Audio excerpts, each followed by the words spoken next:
Tonight I'd like to talk to you about a project. This is a project that was inspired to me through an experience that I had in my life. Some people call them near-death experiences. Some people call them transitions. Some people say that we have exit passes we're given in life, times that we are given choices to be here or to go. I think either way, there's always a way to serve, always a way to serve God. 9 weeks ago, which when I say 9 weeks ago was a long time ago, but it was also a short time, I stopped breathing. You know, it's funny, we go through life and we act like breathing is such a normal thing to do. It's something that we just have. I appreciate every breath I take now because I actually was unable to control that. I felt myself being pulled back in that moment. That time was in August, the month of August 2007. I went into the hospital to have a transfusion. It was an iron transfusion because I had found out that I was bleeding internally. I thought that having that done, I would temporarily feel good. I would feel all this energy. I'm thinking this outside thing was going to make me feel good inside. It took one experience to make me realize that it's what's inside of me that can bring me joy. When they started to give me the infusion, I can remember sitting there and I remember looking at my mom and I said, I feel weird. My face started feeling like it was burning up and my throat started closing up, and before I know it, I felt myself being pulled back through, it's almost like a tunnel. I felt like myself being pulled back. And I didn't have an experience where I went to the light. I didn't see anyone there. That doesn't mean that that wouldn't happen with different people who have near-death experiences. But I felt myself going into a space that felt like I was in this present time. I can't even explain it, but I know that when I came out, which it was less than 14 seconds, I felt different. I remember the nurses slapping, they literally were slapping my face saying, come back, stay with us, come back, stay with us. And I'm thinking, how can I come back and stay with you? I just need to come back. And so I did.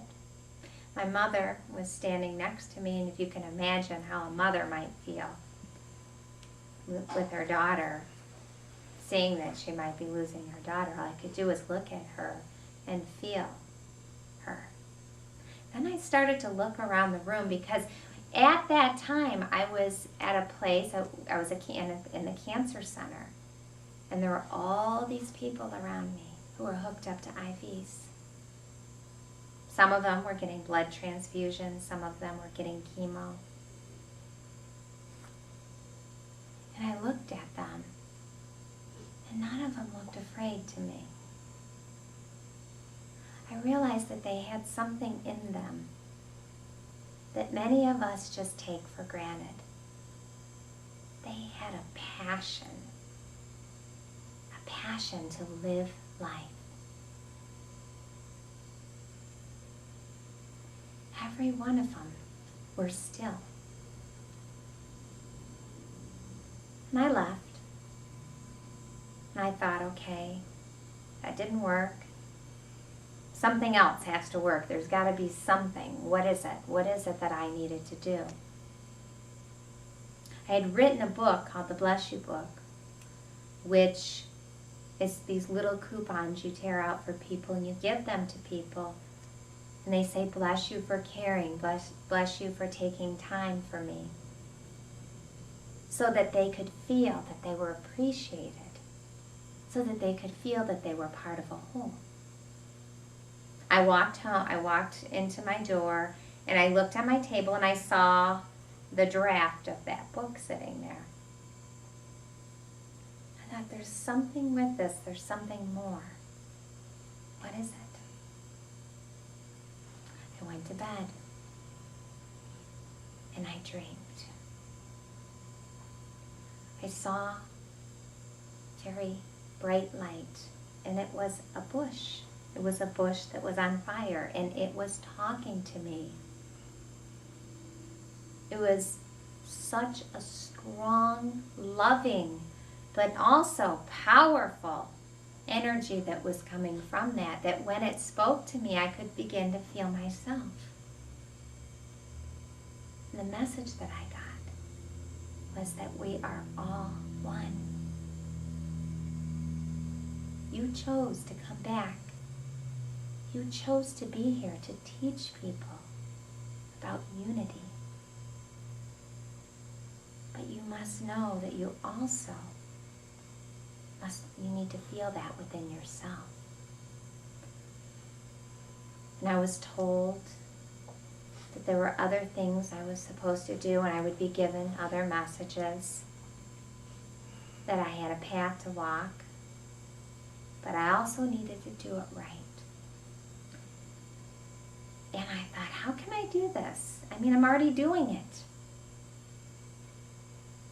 And the message that I got again was, no, you must feel unity within yourself for others to feel that unity. So I said, okay, I agree, I'll do this, but just show me more. And I got the message, you will experience it. I woke up and my husband was laying next to me, and I said, guess what? I had a dream about a burning bush and it spoke to me, and because my husband knows me, he said, okay, what did it say? And he started keeping track of what it said and listening, and I'm thinking, well, at least he doesn't think I'm insane and crazy. And then I fell asleep a few days later, and I started getting other messages. And one of the messages that was very strong was that in order to feel unity, you must know that you are everyone around you, that I am within you, which means I am within everyone. Our physical bodies aren't even real. They're just an illusion of our mind. And with that message, I knew that that was truth, because I felt a strength within me. And I said, how am I going to get better? Just tell me what to do. And I got the message that you already are. But what you can do is you can go ask your son, which I have 5 children, 2 boys, my 18-year-old son, to donate blood to me.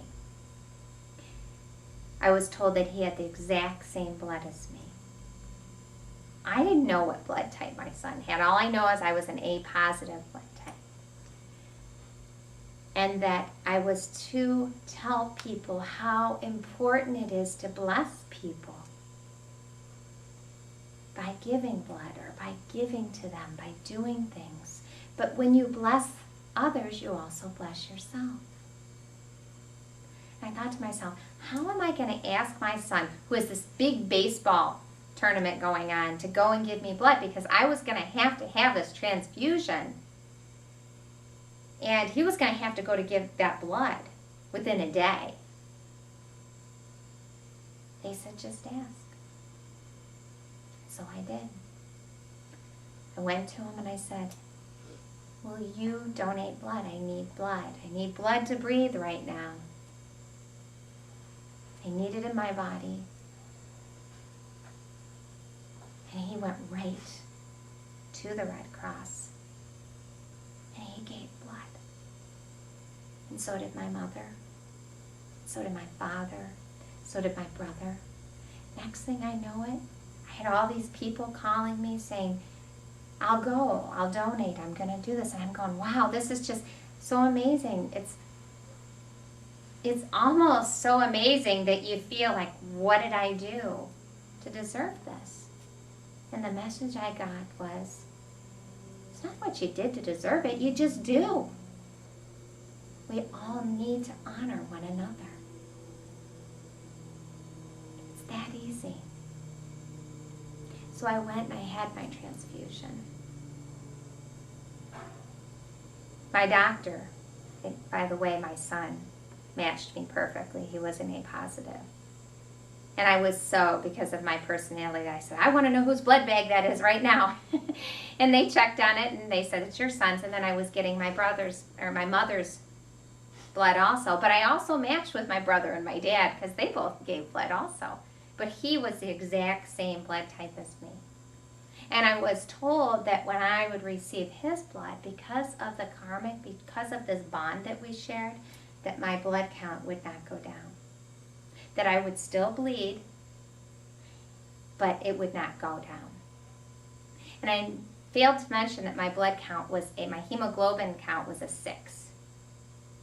My iron count was about a 16th of what it should be. My doctor was surprised that I was even going. Then I received another bag. And I knew it was my mom's. I just knew. And they looked it up and they said, it's your mom's. I said, isn't this amazing? Son to mother, mother to daughter. Isn't this amazing? The cameras were in there. TV station came in because I was told to make sure I tell people how important it is to do this.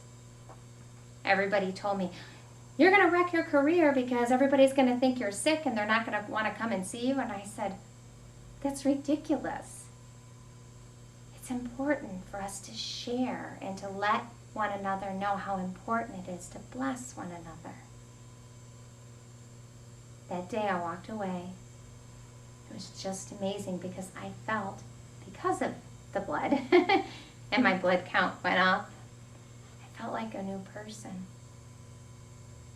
I actually went and I was playing on the swings with my kids. We went camping and running around, and my husband's going, oh my gosh, what happened to her? She's got all this energy. And I go, I have never in my life appreciated having energy.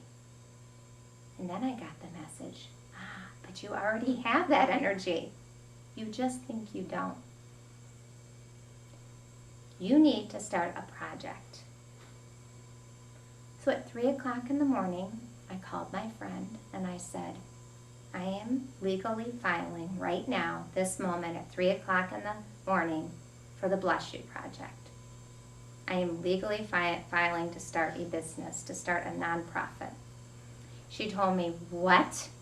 You're going to do this at 3 o'clock in the morning. You're going to fill out all this paper. Do you realize you got to do this, this, this, this, and that? And I said, I know, but I know what I'm supposed to do because I was given the message. So I started to do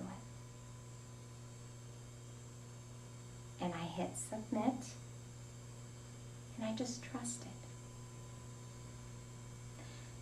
The Bless You Project was started to help create unity amongst one another. But the importance of knowing about unity is we already have unity within us. We have to know that you, myself, and everyone around you is the same. It doesn't matter what skin color you have or what religion you are. Just knowing that we are part of a whole and that we can all come together in peace. Bless one another with that peace, simply by making a connection. When you go to the grocery store, look at the people around you and just smile at them. Allow them to feel that energy, that love within them, because you are a mirror to everyone. You are a mirror to everyone around you. It is who you are. And I invite you to be part of this project. Whatever it is you're doing in your community, whether it be putting on an event, going to a church and fellowshipping, donating blood, Maybe you're passing out envelopes to the American Heart Association, whatever it is that you're doing. Let us know. Go to theblessyouproject.com. We have a blog set up so that you can share, and you can also let us know who has blessed you in your life, so that we can come together collectively and spread this energy, spread this love. I can't tell you what next week might bring, or next year, because it doesn't matter. Just that I know in the moment that I'm in this very moment, I know who I am, and I know who you are. Bless you. The Bless You Project. The Bless You Project. The Bless You Project. Bless You Project. The Bless You Project. A blessing is a contract that I've made with the Divine The Matrix. Bless You Project. An amazing project. A way for people to reconnect with each other. We can reach out and for someone that maybe feels they feel separate, just by blessing them and connecting to them, they can feel themselves because we are all one. The Bless You Project. Anytime I say bless you to someone, I'm giving them permission to use my goodwill energy to manifest a deep desire within them. Blessing people is a huge thing. It creates a ripple The effect. Bless You Project. You know, it's really a giving and receiving from the heart. It is such a thing that changes and shifts people's lives.